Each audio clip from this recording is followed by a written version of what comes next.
राधे राधे दोस्तों। कैसे हैं आप सब। दोस्तों, हमारे YouTube चैनल पर आपका स्वागत है।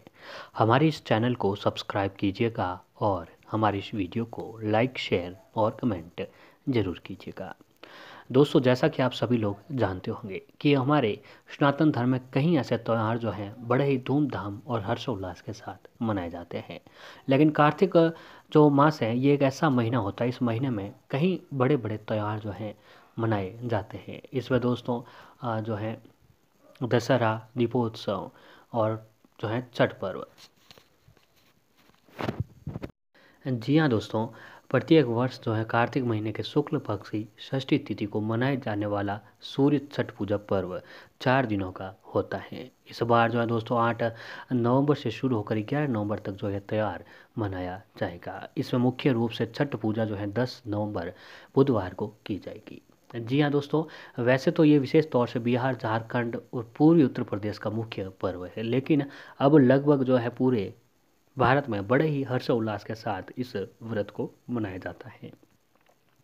तो ऐसे में दोस्तों छठ पूजा का उद्देश्य संतान की प्राप्ति और सुखी जीवन की कामना की जाती है। यानी छठ पूजा का उद्देश्य जो है जीवन में सूर्यदेव की कृपा पाने का है। सूर्य की कृपा से व्यक्ति को आयु आरोग्य की प्राप्ति होती है, धन समान मान सम्मान सुख समृद्धि उत्तम संतान की भी प्राप्ति होती है। छठ पूजा का पर्व जो है दोस्तों संतान प्राप्ति के लिए सबसे विशेष व्रतों में से एक बताया जाता है। जिन माताओं बहनों को संतान की प्राप्ति नहीं हो पा रही उन्हें छठ पूजा का जो है व्रत जरूर रखना चाहिए। इस व्रत को अत्यंत ही कठोर नियम और निष्ठा से किया जाता है। इस घर और अपने आसपास के परिवेश की साफ स्वच्छता का विशेष महत्व होता है। इसमें चतुर्थी और पंचमी के दिन एक समय भोजन किया जाता है। भोजन में कुछ विशेष पदार्थ ही बनाए जाते हैं और छठ के दिन पूरे दिन निर्जल रहकर शाम को सूर्य अस्त होते हुए सूर्य को अर्घ्य दिया जाता है और सप्तमी के अगले दिन सूर्य को अर्घ्य देकर पर्व का समापन किया जाता है। तो ऐसे में दोस्तों इस बार जो है छठ पूजा 10 नवंबर को की जाएगी। तो 10 नवंबर को जो है आपको विशेष तौर से भगवान सूर्य देव की पूजा आराधना जरूर करनी चाहिए। सूर्य देव की पूजा आराधना करने से दोस्तों व्यक्ति की कुंडली में जो भी परेशानी है या कुंडली में जो भी दोष है, भगवान सूर्य देव की उपासना करने से वह सारे दोष पल भर में खत्म हो जाते हैं और भगवान सूर्य देव आपसे आपसे जरूर प्रसन्न होते हैं। तो दोस्तों आज छठ पर्व में छठी मैया की भी पूजा के साथ भगवान सूर्य की भी पूजा होती है। यानी आज के दिन छठी मैया की भी पूजा जरूर होती है। धर्म ग्रंथों की माने तो भगवान सूर्य ही ऐसे देवता है जिनके लिए किसी न किसी प्रकार के आहार और न ही किसी आसन की आवश्यकता होती है। ज्योतिष शास्त्र के अनुसार यदि आप पर कोई ग्रह दोष है तो सूर्य देव की पूजा नियमित रूप से करने से ग्रह दोष दूर होता है और जीवन में हर परेशानी खत्म हो जाती है। तो आइए दोस्तों आपको बताते हैं कि छठ पूजा के दिन भगवान सूर्य देव की पूजा करके आप जो उनका आशीर्वाद प्राप्त करें और कुछ विशेष उपाय जो अगर आज के दिन करते हैं तो आपकी हर परेशानी खत्म हो जाती है। तो सबसे पहले आपको बताते हैं कि दोस्तों छठ पूजा के दिन जो है सूर्य देव की पूजा किस तरीके से करनी चाहिए। तो सबसे पहले कि सूर्य पूजन के लिए तांबे की थाली और तांबे के कलश का उपयोग करें। अब आप लाल चंदन, लाल फूल और एक दीपक जरूर लें। कलश में जल लेकर उसमें एक मुट्ठी लाल चंदन पाउडर मिला दें और साथ ही कलश में लाल फूल भी डाल दें। अब थाली में दीपक और कलश रख दें। अब भगवान सूर्य देव को ओम सूर्याय नमः मंत्र का जप करते हुए सूर्य को प्रणाम करें। कलश से सूर्य देवता को जल चढ़ाएं और सूर्य मंत्र का जाप जो आपको हमेशा करते रहना चाहिए। इस प्रकार से सूर्य को जल चढ़ाना सूर्य को अर्घ्य प्रदान करना कहलाता है। तो दोस्तों साथ ही आप आज के दिन ओम सूर्याय नमः अर्घ्य समर्प्यामि कहते हुए पूरा जल जो आपको भगवान सूर्य देव को अर्पित कर देना चाहिए।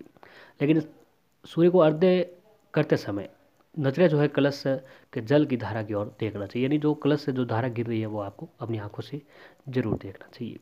जल की धारा में सूर्य का प्रतिबिंब एक बिंदु के रूप में जल की धारा में दिखाई देगा। सूर्य को अर्घ्य समर्पित करते समय दोनों भुजाओं को इतना ऊपर उठाए कि जल की धारा सूर्य को प्रतिबिंब दिखाई देने लग जाए। फिर भगवान सूर्यदेव की आरती करें, साथ प्रदक्षिणा करें व हाथ जोड़कर प्रणाम जरूर करें। हाँ भाई, आपको बताते हैं कि आज के दिन जो है भगवान सूर्य देव की जो है कृपा प्राप्त करने के लिए अगर सूर्य देव को जब आप जल दे रहे हैं तो जल देने वाले लोटे में जो अगर आप विशेष चीज़ को जो मिला देंगे तो दोस्तों आपकी धन से जुड़ी हर परेशानी पल भर में ख़त्म हो जाती है। यानी भगवान सूर्य देव को अर्घ्य देना काफ़ी अच्छा माना जाता है। आज के दिन भगवान सूर्य देव को अर्घ्य देने से व्यक्ति के समाज में मान सम्मान, उच्च पदों की प्राप्ति और अब नौकरी, जीवन में जो भी परेशानी है, जो भी दुख है, दरिद्रता है, गरीबी है, वह सारी परेशानियाँ खत्म हो जाती हैं। तो दोस्तों सबसे पहले आपको भगवान सूर्य देव को अर्घ्य देते समय हमेशा इस बात का ध्यान रखें कि तांबे के लोटे से ही अर्घ्य देना चाहिए। अब दोस्तों सबसे पहले आप आज छठ पूजा के दिन भगवान सूर्य देव को अर्घ्य देते समय तांबे का लोटा लें। अब उसके अंदर सामान्य जो पानी होता है, जो घर का जल पीने वाला होता है, वो आपको डाल देना है। अब उसके अंदर गंगा जल जरूर डालें। अब गंगा जल डालने के बाद दोस्तों जो गाय का कच्चा दूध होता है, वह दूध डालकर अगर आप भगवान सूर्य देव को अर्घ्य देते समय ओम सूर्याय नमः मंत्र का अगर जाप कर लेते हैं तो दोस्तों आपके धन से जुड़ी हर परेशानी खत्म हो जाती है। तो आप गाय का कच्चा दूध जो है भगवान सूर्य देव को जल देने वाले लोटे में ज़रूर डालना चाहिए। वैसे ही अगर आपके घर पर यमुना नदी का जो पानी है, यमुना नदी का पानी है, तो वो भी दोस्तों भगवान सूर्य देव को जल देने वाले लोटे में डालकर आप भगवान सूर्य देव की कृपा विशेष तौर पर प्राप्त कर सकते हैं। साथ ही गुड़हल का फूल यानी लाल रंग का जो फूल होता है, गुड़हल का फूल, सूर्य को अर्घ्य देने वाले लोटे में भी अगर वो डालकर अगर सूर्य देव को अर्घ्य दिया जाता है और ओम घृणीम सूर्याय नमः मंत्र का जाप किया जाए तो दोस्तों व्यक्ति के जीवन की हर परेशानी खत्म हो जाती है। साथ ही हमेशा सूर्य को जल देने वाले लोटे में जो है दोस्तों आपको रौली यानी लाल रंग, कुमकुम, छावल, ये सभी चीज़ें आप जरूर अर्पित करना चाहिए। और मीठा जल भी चढ़ाना काफ़ी शुभ माना जाता है। अब मीठा जल से तात्पर्य ये है कि दोस्तों भगवान सूर्य देव को जल दे तो हमेशा आप जल देते समय आप मिश्री उस लोटे के अंदर जरूर डालें। अगर आपके पास मिश्री अवेलेबल ना है तो आप चीनी भी डालकर भगवान सूर्य देव को अगर अर्घ्य दे देते हैं तो भी दोस्तों भगवान सूर्य देव की कृपा आपके ऊपर जरूर बनती है। आप चावल सूर्य को अर्घ्य देने वाले लोटे में चावल डालकर भी भगवान सूर्य देव की कृपा विशेष तौर से प्राप्त कर सकते हैं। तो ऐसे दोस्तों अगर आप भगवान ये काम आज के दिन करते हैं तो भगवान सूर्य देव की कृपा आपके ऊपर जरूर बनती है। और ऐसे ही अगर सूर्य देव को प्रश्न करना चाहते हैं तो आप पके हुए चावल में गुड़ और दूध मिलाकर आपको खाना चाहिए। ये उपाय करने से सूर्य देव भी प्रसन्न होते हैं और आपको शुभ फलों की भी प्राप्ति होती है। छठ पर्व पर तांबे या सिक्के, तांबे का सिक्का या फिर तांबे का चौका टुकड़ा बहते हुए जल में प्रवाहित करने से कुंडली में स्थित सूर्य दोष भी कम हो जाता है। आपकी कुंडली में जो भी सूर्य दोष है, इस उपाय को करने से वह कम होने लग जाता है। और अगला उपाय है कि दोस्तों यदि लाल कपड़े में गेहूं व गुड़ बांध कर दान देंगे तो जातक की हर इच्छा भी पूरी होने लगेगी। छठ पर्व की सुबह जल्दी उठकर स्नान आदि करने के बाद पूर्व दिशा में मुख करके कुश के आसन पर बैठ जाएं और अपने सामने चौकी पर सफ़ेद वस्त्र बिछाएं और उसके ऊपर भगवान सूर्य देव चित्र की प्रतिमा स्थापित करें। भगवान की कृपा आपके ऊपर जरूर बनती है। और उसके बाद सूर्य देव की पंचोपचार पूजा करें, गुड़ का भोग लगाएं, उसके बाद लाल चंदन की माला से ओम भास्कराय नमः मंत्र का जाप करें। इससे आपको ग्रह दोषों से मुक्ति बहुत ही जल्द मिलने लगती है। साथ ही दोस्तों आज छठ पूजा के दिन आपको एक माला भगवान सूर्य देव की जो है जरूर जप करनी चाहिए। और आप इसमें ओम घृणीम सूर्याय नमः मंत्र का अगर आप जाप आज के दिन करते हैं तो आपके ऊपर भगवान सूर्य देव की कृपा बनने लगती है और जीवन में हर परेशानी खत्म होने लग जाएगी।